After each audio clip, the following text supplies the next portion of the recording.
Slip స్పీడ్ని fraction of ns తో కానీ మనం ఎక్స్ప్రెస్ చేస్తే దాన్ని fractional slip or per unit slip అంటారు. సో ఈ పర్ యూనిట్ స్లిప్ మనకి ఎలా ఉంటుందంటే ns minus nr by ns. So దీన్ని per unit slip or fractional slip అంటారు. So if I multiply with 100 దీన్ని ఏమంటారంటే పర్సంటేజ్ స్లిప్ అంటారు. ఇప్పుడు రోటారు పర్టికులర్ స్పీడ్ nrతో రన్ అవుతున్నప్పుడు దాని ఎక్స్ప్రెషన్ను ఇన్ టర్మ్స్ ఆఫ్ స్లిప్ ఏ విధంగా రాయొచ్చు. సో ఇక్కడ నుంచి చూడండి మీరు, s is equal to ns minus nr by ns. So ఇక్కడ నుంచి మనం nrకి ఎక్స్ప్రెషన్ ఎలా వస్తుంది, దీన్ని స్ప్లిట్ చేస్తే ns బై ns 1 అవుతుంది, ఇది మనకి nr బై ns అవుతుంది. సో ఇక్కడ నుంచి మనకి nr by ns is equal to this is 1 minus s, అంటే ఈ టర్మ్ మనం ఇటు పక్కకి s ఇటు పక్కకి పడుకోండి. Now from this nr is equal to 1 minus s into ns. So అది మనకి మోటార్ యొక్క rotor speed. So in terms of synchronous speed and స్లిప్ని మనం ఎక్స్ప్రెస్ చేయొచ్చు. సో ఇప్పుడు నా మోటారు ఈ స్పీడ్తో రన్ అవుతున్నప్పుడు నా రోటార్ వైండింగ్లోని కరెంట్స్ యొక్క ఫ్రీక్వెన్సీ ఎంత ఉంటుంది అని ఏ విధంగా ఫైండ్ అవుట్ చేస్తాం. సో నాకు రోటార్లో ఉన్న ఫ్రీక్వెన్సీ F2 ఏమవుతుంది, ఈ రోటార్కి సింక్రోనస్ స్పీడ్కి మధ్యలో ఉన్న రిలేటివ్ స్పీడ్కి ప్రపోర్షనేట్గా మనకి అది ఫ్రీక్వెన్సీ జనరేట్ అవుతుంది. సో మనకి ఎంత స్పీడ్ ఉంది, స్లిప్ స్పీడ్ అంటే మనకి ns మైనస్ nr స్పీడ్తో మనకి ఉన్నది. సో ఈ ఫ్రీక్వెన్సీతోనే మనకి రోటార్లోని కరెంట్స్ కానీ వోల్టేజ్ కానీ జనరేట్ అవుతాయి. సో ఫ్రీక్వెన్సీకి మనకి ఫార్ములా మనకి 120 f by this is n is equal to 120 f by p. ఇక్కడ నుంచి మనకి ఈ ఫ్రీక్వెన్సీకి ఫార్ములా ఏమవుతుంది, n into p by 120. So ఇక్కడ ఈ n మనకి స్లిప్ స్పీడ్ అవుతుంది. సో స్లిప్ స్పీడ్, ఈ స్లిప్ స్పీడ్తోనే మనకి కరెంట్స్ యొక్క ఫ్రీక్వెన్సీ, రోటర్ యొక్క వోల్టేజ్ యొక్క ఫ్రీక్వెన్సీ ఉంటుంది. నా ఇప్పుడు దీనికి నేను మోడిఫికేషను న్యూమినేటర్లోని డినామినేటర్లోని nsతోని మల్టిప్లిసిటీ డివైడ్ చేస్తే, so ns minus nr by ns into p. So ఈ టోటల్ టర్మ్ మనకి స్లిప్ అవుతుంది.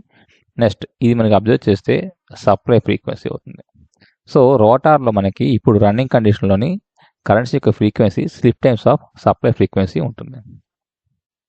సో ఈ ఎక్స్ప్రెషన్ నుంచి మనకు ఒకటి క్లియర్గా ఉంటుంది, ఈ రోటార్ ఫ్రీక్వెన్సీ మనకి ఎలా ఉంటుంది, రోటార్ ఫ్రీక్వెన్సీ మనకి రిలేటివ్ స్పీడ్ మనకి రోటార్కి స్టేటార్ యొక్క ఫ్లక్స్కి మధ్యలో ఉన్న అంటే స్లిప్ స్పీడ్తో మనకి ఉంటుంది. ఇప్పుడు ఈ ఫ్రీక్వెన్సీతో మనకి ఉన్నప్పుడు మనకి వోల్టేజ్ అలా ఇండ్యూస్ అవుతాయి అబ్జర్వ్ చేస్తే E1 మనకి same as it of standstill వోల్టేజ్తో ఉంటుంది. అయితే మీకు రోటార్కి వచ్చేసరికి ఏమవుతుంది, రొటేషన్లో ఉన్నది. సో E1 అనేది మనకి స్టేటార్ బైండింగ్లోని, ఇది స్టేటార్ స్టేషనరీగా ఉంటుంది, రోటారు రన్నింగ్లో ఉన్నది. సో ఇక్కడ ఉన్న వోల్టేజ్ ఏ విధంగా ఉంటుంది, అందులో ఉన్న ఫ్రీక్వెన్సీ టర్మ్ ఏదైతే ఉన్నదో అది మనకి స్లిప్ టైమ్స్ ఆఫ్ ఫ్రీక్వెన్సీ కింద చేంజ్ అయిపోతుంది. నా ఇప్పుడు ఇందులో S కామన్ తీస్తే మీకు E2 ఈజ్ ఈక్వల్ టు, ఇది మనకి E2 running condition, E2 running condition is equal to slip times of E2 stand still. ఇప్పుడు ఈ కండిషన్లో మనకి కరెంట్స్ అనేవి ఏ విధంగా ఉంటాయి, సో రోటార్ కరెంట్స్ మనకి 2 టైప్స్లో ఉంటాయి, అది స్టాండ్ స్టిల్లోని రన్నింగ్లోని. సో రోటర్ కరెంట్స్ మనకి స్టాండ్ స్టిల్లోకి వచ్చేసరికి ఏమవుతుంది, I2 కరెంటు. సో ఈ స్టాండ్ స్టిల్ అంటే E2 stand still by ZR. ఈ ZR అనేది మనకి రోటార్ ఇంపిడెన్స్ అంటారు. సో ఏంటి రోటార్ ఇంపిడెన్స్ అనేది మనకి నెక్స్ట్ స్లైడ్లో మనం చూద్దాం. రన్నింగ్ కండిషన్లో మనకి కరెంట్ ఎంత ఉంటుంది, E2 running condition by ZR. So E2 running మనం ఎలా రిప్రజెంట్ చేయొచ్చు, S times of E2 stand still కింద రిప్రజెంట్ చేయొచ్చు. ఇక్కడ ఈ ZR రోటార్ ఇంపిడెన్స్ మనం ఈ విధంగా రాయొచ్చు, rotor resistance plus J times of S omega LR.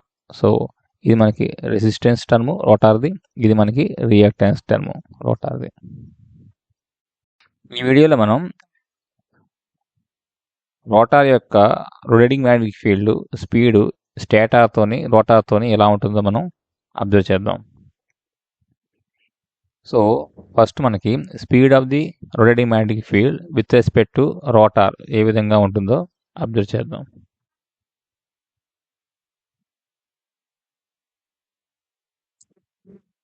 మనకి స్టేటార్కి ఎప్పుడైతే మనం పవర్ సప్లై ఇస్తామో అందులో ఉన్న కరెంట్స్ వల్ల వచ్చిన రొటేటింగ్ మ్యాగ్నెటిక్ ఫీల్డ్ ఏదైతే ఉన్నదో అది మనకి ns స్పీడ్తో మనకి రన్ అవుతుంది.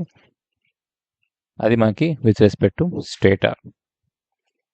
ఇప్పుడు ఈ ఫ్లక్స్ అనేది రోటార్ కండక్టర్స్ని కట్ చేయడం వల్ల, అలాగే రోటార్ కండక్టర్స్ అనేవి షార్ట్ అవ్వడం వల్ల మనకి ఏమవుతుందంటే అందులో కరెంట్స్ ప్రొడ్యూస్ అయ్యి ఆ కరెంట్స్ కారణంగా ఇంకొక ఫీల్డ్ అనేది ప్రొడ్యూస్ అవుతుంది.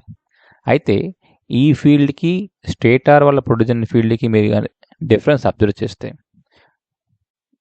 ఒక చిన్న డిఫరెన్స్ ఉన్నది. ఇది స్టేటార్ అనుకుంటే ఈ స్టేటార్కి సప్లై ఇవ్వడం వల్ల వచ్చిన ఫ్లక్స్ ఏదైతే ఉన్నదో రిజల్టెంట్ ఫ్లక్స్ φr, ఇది మనకి depend upon phase sequence ns స్పీడ్తో రన్ అవుతుంది with respect to stator. Stator స్టేషనరీగా ఉంది, ఈ రిజల్టెంట్ ఫీల్డ్ ns స్పీడ్తో రన్ అవుతున్నది. అదే రోటార్కి వచ్చేసరికి మనకి ఏమవుతుంది, ఈ రోటార్ మనకి స్టేషనరీగా ఉండదు. రోటార్కి కొంత స్పీడ్ ఉన్నది, nr స్పీడ్. ఇందులో ఉండే కరెంట్స్ వల్ల వచ్చిన ఫ్లక్స్ ఏదైతే ఉన్నదో అది కూడా మనకి ఏమవుతుందంటే కొంత స్పీడ్తో రన్ అవుతుంది with respect to rotor. So అది ఎంత స్పీడ్తో రన్ అవుతుంది అని మనం ఇలా ఫైండ్ అవుట్ చేయొచ్చు. nr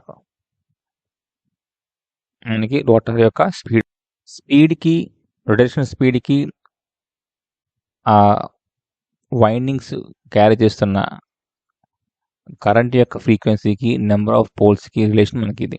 ఇక్కడ మనకి nr అంటే రోటార్ యొక్క స్పీడు, fr అంటే మనకి రోటార్ కండక్టర్లో ప్రొడ్యూస్ అవుతున్న కరెంట్స్ యొక్క ఫ్రీక్వెన్సీ, p అనేది మనకి పోల్స్. సో ఇది మనకి ఏంటి, ఇది విత్ రెస్పెక్ట్ టు రోటార్. ఎందుకు అంటే ఇక్కడ ఉన్న ఈ ఫ్రీక్వెన్సీ మనకి రోటార్కి సంబంధించిన ఫ్రీక్వెన్సీ కాబట్టి.